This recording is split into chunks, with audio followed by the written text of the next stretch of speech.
Hi everyone, welcome to the Channel of Hope. I am reading a book right now called The Divine Mentor by Wayne Cordero.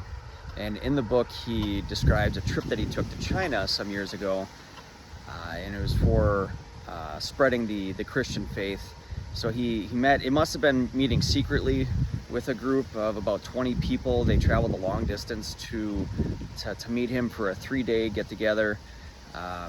I think it was somewhere in the ballpark of 13 hours that they traveled.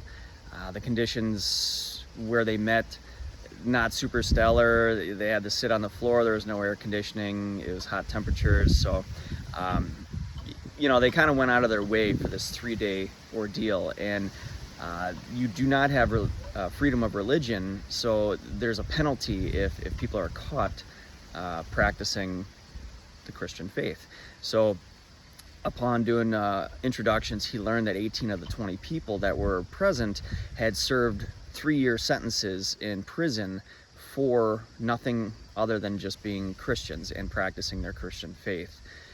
Some of them served as many as 5 3-year sentences, so that's 15 years that they've spent in prison just for being Christian. Now, one of the women that was present who had served time in prison, she in particular stood out in Wayne's eyes because she didn't need a Bible. She was able to rattle off scripture, verses, chapters, and it was all in her mind. It was all in her head, and she was questioned on it. She was asked, how is it that you know so much? And she said that because Bibles and any kind of paper with scripture chapters written on it are prohibited, they would be taken away. She did everything that she could to memorize the word, and that way they can take away her freedom, they can take away her Bible, they can take away the paper with the written word on it, but they can't take away what is in her mind, and they can't take away what's in her heart.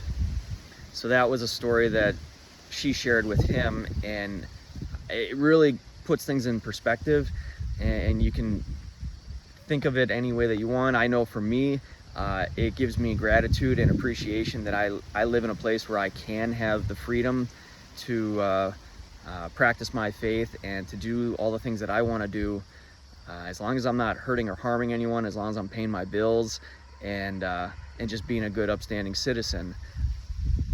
I hope that this resonates with some people. Sometimes we just need to look at things from a different perspective. And with that, God bless all of you. Bye-bye.